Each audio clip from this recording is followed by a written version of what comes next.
What is up, guys? Welcome back to another video. And if y'all saw or voted in the poll, you guys know that the red Gundam won by a pretty large margin. About half of y'all voted for this. And honestly, I'm pretty excited to open them up and review the figure.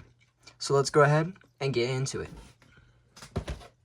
Now, after we've unboxed the figure and built it for the last, like 5 hours, I think. This figure was really complicated to build. We can now review the figure.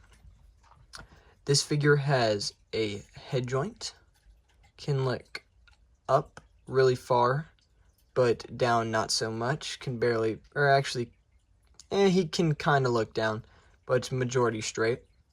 He has a arm joint, a elbow joint, a wrist joint, and kind of like a shoulder joint, but it's really just a ball point, so you know. Then he has the two different chest joints. He has the upper one, which can look basically just down and up until you pull it upwards, where it can look a little to the right and left. And then the bottom one can look right and left as well, and then barely up and down. Next, you have the leg joint, which can go pretty far forward, not fully straight, and then again, not fully back either. And if you do some correlation with the legs, then you can get it to where it sticks out to the left, but realistically, that's how much it sticks out. You have the knee joint, and then you have the ankle joint as well.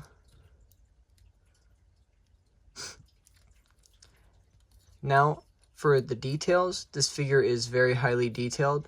It's smaller, or it's a smaller Gundam. In the show, I think it's about the same size as a human, if not a little bit taller. But still cool. I like all of the stuff that's on the figure. All the stickers that I put on it made it look extra detailed.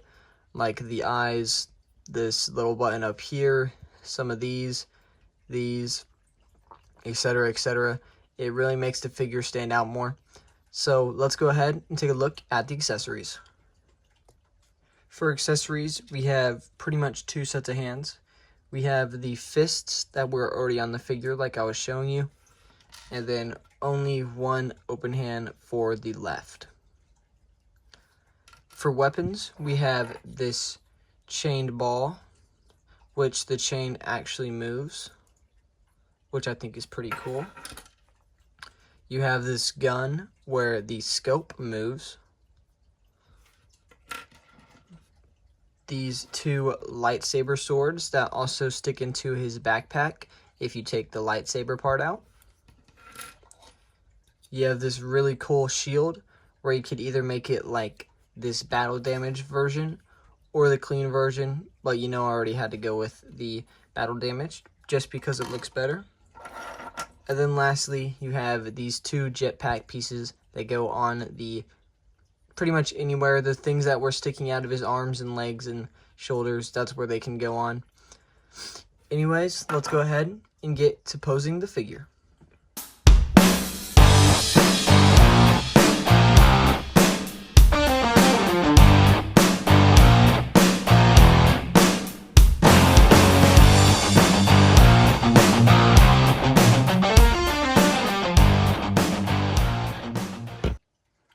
Now for a review of the figure. Again, this is the red Gundam, and even though it takes a while to build it, I think that's what makes it fun. Not only is it your action figure that you get to pose around and play with, but it feels like you got to build the action figure, and it just makes it feel better in your collection. And honestly, the details are so nice. It is a little small. I like the bigger ones more, but I still like this one a lot, and it comes with a lot of accessories, a bunch of details. The posability and articulation are pretty good. The posability is not the best, but I still like the figure a lot. I'm gonna have to rate it a 8.5 out of 10. I would recommend you get this figure. It's a pretty cool figure, especially in the Gundam, in a Gundam shell for if you're collecting Gundam. So thank you guys for watching, and I'll see y'all in the next one.